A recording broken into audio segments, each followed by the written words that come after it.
Hey, what is up guys? It's your boy Speed here, and today I played Axe. This is a ranked game I played, and I thought it would be a good video for YouTube, because this is a game where, well, first of all, I haven't played Axe in a while. In fact, it's been a long time. I don't even remember the last time I played Axe, and I'm not a huge fan of this hero. However, I do think there is a lot of potential in the hero, and I learned a lot from this game. I really felt that I had some major key takeaways that would have allowed me to play even better. I had a good game. In fact, I had an incredible laning stage, which hopefully you guys can replicate a lot of the things. You'll notice at minute 9, the Sven is almost 1,000 gold behind me. At this point of the game, I got ganked a bunch, I believe. Previous to this point, I was 1.3k gold ahead. This Sven was getting destroyed. And so I'm going to give you a pretty clear idea of how you can make that happen and get off to a good start, and then hopefully keep that going, because you'll notice at minute 12, I'm having a great game, top net worth. But by minute 20, I'm actually the lowest net worth core by a ton.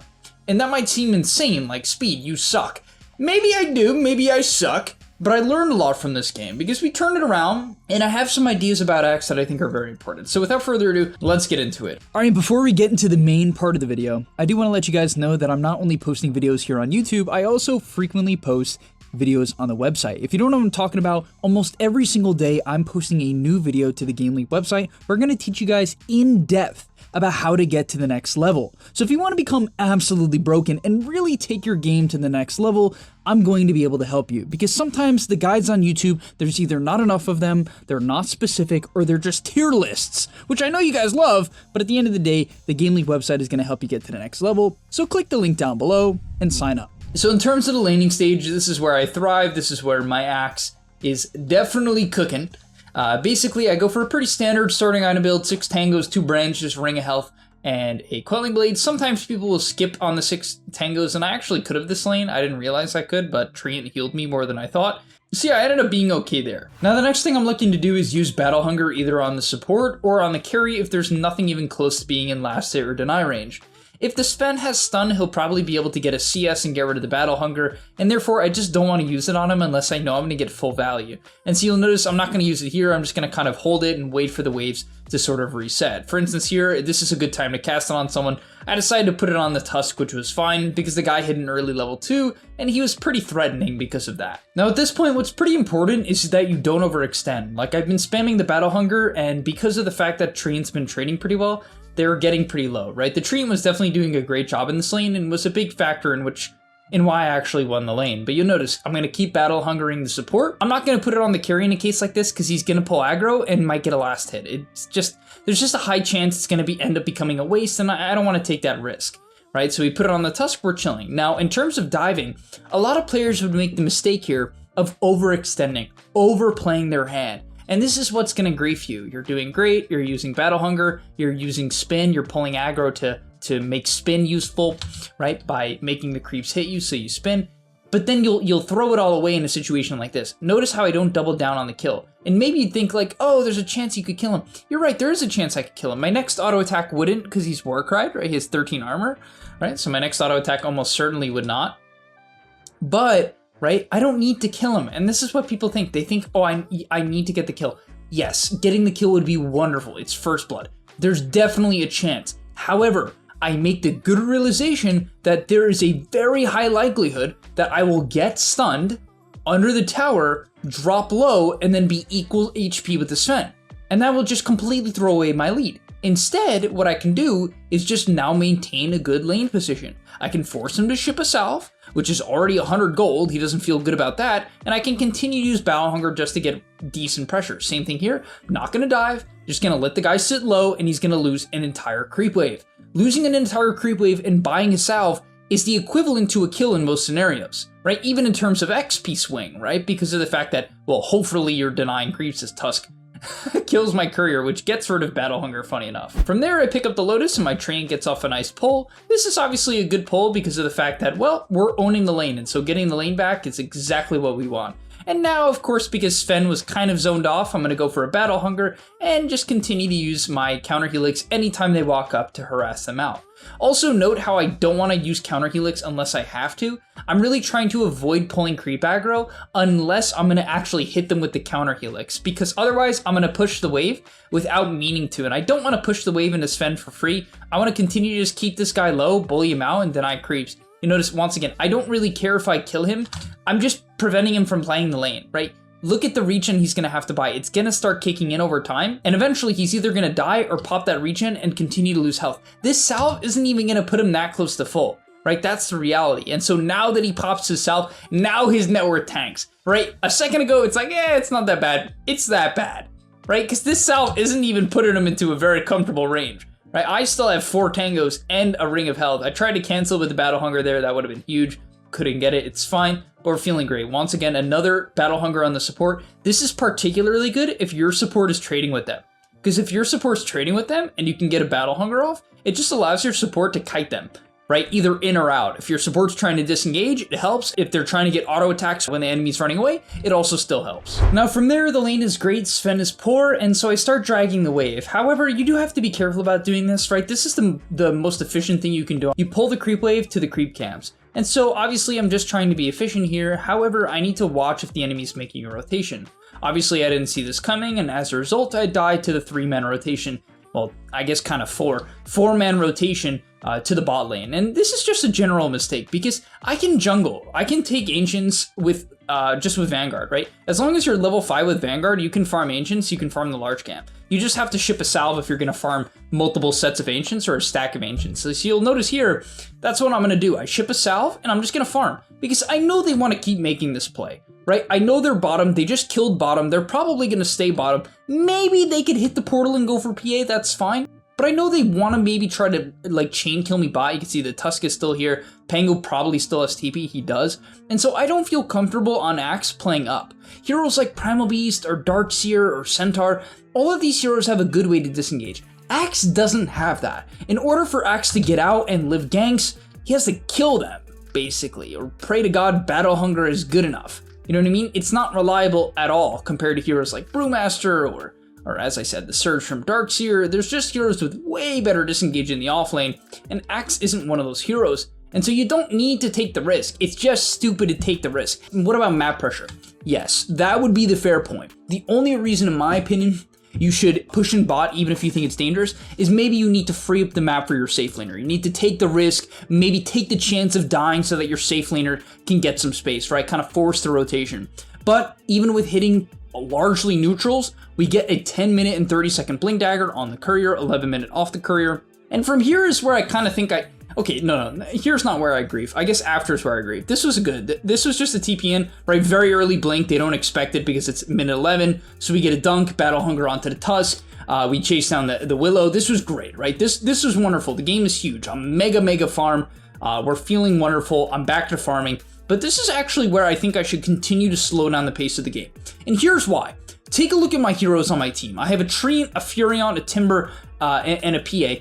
Unless I smoke Timber, I don't think I can really burst anyone. And so there's a couple things I can do this game. Number one is just farm, which I actually think I should have done. Or two is smoke and make sure I'm directly playing with Timber. So honestly, one of my main gripes with Axe as a hero is this inability to kill targets. Like, frankly, Axe is just like, he's just really awful when it comes to killing anyone. You know, like, he's not really much of a teamfight hero, and it's like kind of the same problem with Centaur, where you just have a hard time killing people sometimes, unless it's like very specific targets or they're in a creep wave. Which, like, in this teamfight here, no one's in the creep wave, and Sven, like, the only person I really solo kill is like Dark Willow if she used Bedlam and I'm like Blade Mail reflecting it, or God Strength Sven, maybe. You know what I mean? So I go in here, but the problem here is my team's really just not ready. My PA is coming over, but she's kind of far, and my Timber's just not really ready for my jump, which is why I don't like this jump that much. I should have made it more clear to Timber what I was doing, because I end up going in, but he's just not ready in a moment from now. He just wasn't truly ready. He is shifting over, but by the time I go, he can't really follow it up. He already used Chakram, which is unfortunate, right? So his Chakram's on cooldown. There's no tree for him to go in. Where if he was ready, right, if Chakram's ready and we were on the same page and he nukes Beastmaster here, this would easily drop Beastmaster to probably about 100 to 200 health. And then maybe we'd feel pretty good about this initiation. Instead, that's not exactly what happens. I mean, he gets gone on anyway, and he does get dropped to 100, 200 health. But yeah, this is the problem with Axe. You kind of go in and die. Like, I just can't have that much impact. To be fair, I would have loved to reinitiate here. Sven got a good angle and caught me, which is somewhat of a mistake on my part. But yeah, you need to make sure you have follow-up. In this game, I don't really, it's just Timber. You know what I mean? Like, the only guy who can really help me burst is Timber. Furion is not really burst, Treant's not burst, and PA is, she has a Battle Fury, you know what I mean? Like, it's not the time in the game for the PA, and so I kind of wish I just slowed down the pace of the game and didn't take that fight. They have a Beastmaster, it is what it is, right? He's gonna, I wouldn't say he falls off, but I would say he gets worse going into the mid game. I just think that like the Helm Dom creep gets worse as the game progresses. And so I definitely wish, like you'll see at this point of the game, I'm kind of forcing fights. I wish I just hit creeps, because how I see Axe now after this game is these fights are just unreliable. I'm not playing Brewmaster, where I click Primal Split and I'm gonna solo kill someone. And then when that ends, I'm still incredibly powerful and hard to kill. It's just not that type of hero. I'm easy to kill, I don't really burst anyone. I just think Axe is kind of bad unless people are playing bad and like the enemy carry is sieging a tower. Like sure, if I could call a God Strength Sven because he's sieging for no reason, I'm gonna feel good about my team fight. But that just doesn't happen, at least not at this level, right? I can't just, well, first of all, Sven doesn't really die to Blade Mail Call unless he has ulti active, and you know, people are much more careful, right? The carries know that you can kill them in a lot of cases. And so yeah, you'll notice at this point of the game, I'm gonna skip through it because it's just me farming. I'm like, okay, we lost a bunch of fights. On top of that, I have a damn PA. They have the Sven. They have the carry who kind of hits a bit of an earlier timing. I'm not saying Sven doesn't scale, but he hits an earlier timing because he buys like Mask Echo. You know what I mean? He buys these items that are decent for fighting. Then he buys like Blink BK. PA has to go Battle Fury, you know what I mean? So she's not really ready. My Timber he's strong, but he even went Octarine Core. He didn't go like the fighting build, you know what I mean? He could have went like Vanguard Sange. He didn't go the fighting build. So he's not that ready. So I didn't really feel like anyone was truly ready to fight with me. And so no, I ended up getting out here. And so I wish I just had, when the game was even, slow down the pace of the game, let PA hit her timing, BKB Deso Battle Fury timing, that's her main timing, and my BKB timing. Because now when I have BKB, I can actually get in, go for a kill, and get out. And then I can call again, and I'm gonna feel good. And I like scaling on this hero. The reason why is you inherently scale with the enemy carry, because the more damage the enemy carry does, the more your blade mail does, right? And that's who you're generally trying to kill. And so yeah, I felt like slowing down the pace of the game was like really game winning here, because if we did it when we were ahead, I would have just outfarmed the enemy. Now, we make a couple of big plays. This was our first one. I really like this play. I thought this was wonderful. So I was cutting bot. By the way, I'm using the portals to kind of farm. This is really high skill. If the game is bad, guys, don't get trapped in your base. Don't get trapped in your base. Notice what I do. I farm the back camps. I hit the portal, and now I can farm their back camps. Because they're playing here. They're not going to go play here. Why would they play here? They don't want to play here. Maybe if they're trying to hunt me, but they don't want to play here. So I'm going to farm the back camps. They don't have wards. Some really high MMR supports will place wards here, but almost no one does. And so I get to farm here for free. I complete my BKB, and then I cut the wave. And as I cut the wave, they're going to TP back. They're like, oh, the Axe is cutting the wave. We can solo kill him. You think I'm that stupid? I know you're going to TP back. So I TP out, right? And now I get the Sven TP. Tusk is a little dummy as well. He TPs too. Pango starts running in my direction. I guess he was just like, I don't know, attracted to my presence or something like that. And so now he comes back, and now we end up getting a Tusk kill, right? Because the Tusk TP was long because of the Sven TP, and he died to PA. So now my PA gets a kill, and they lose some map control, right? They kind of retreated, they backed up, and then my team kills themselves. Unlucky, you hate to see it. It is what it is. Such is life, right? What can you do? Sometimes the boys just want to die. We knew they were there. I don't know. Whatever. It is what it is. Sometimes your team kills themselves. Don't kill yourself with them. But as I was saying, I wish I skilled, because now you'll see in this clip upcoming here, now my PA's online. She's finally on her triple timing. This is the PA timing, triple, right? 3 items. She can fight before it, don't get me wrong, but this is like her real timing. And so now look at this, right? Watch this clip. This is a Satanic Sven. I didn't know if he would die.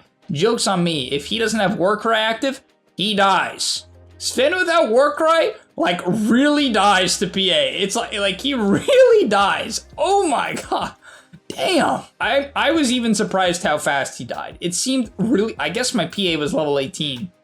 That was just crazy, and the Tusk couldn't save him, and a Tusk dies, and now the game just flips on its head, because they're going to lose all of their map control off of that, all of their net worth lead, and it kind of just required, well, first, and it's not that it required me to hit a timing, because I didn't need BKB for that, but it just required me to let the Sven kind of have a bit of net worth so I could kill him, and honestly just wait for a good angle to find the Sven. That mid fight I took and the top fight I took, they were just forced, you know, like, I didn't have a good angle, I couldn't really get on the target I want. nor could my teammates follow it up. In that engagement, my PA instantly could follow up my call. It was just better, right? It could be followed up, and that's the key thing as an initiator. And I'll kind of same thing going into the bot team fight here. I show top so the enemy feels comfortable going bottom. I told my team to be careful about pushing out bottom because I thought they were smoking there. They didn't listen to me, they just straight up ran down, so we TP in. But this is what I'm saying, now the enemy carry is scaled, and this is where Axe feels like a good hero, because the enemy carry, if you get a good call off on them, just dies. Like, he's going on my PA, it's getting a little sketchy, but now when we hit the Blade Mail call with the BKB, the Sven just kills himself. It's as simple as that. Like, PA is stunned. I don't even have any follow-up here. He's just killing himself, you know? And that's how the matchup goes. You wait out the carry BKB. In this case, Sven didn't buy it, which he probably should have, because then maybe he doesn't die to Blade Mail.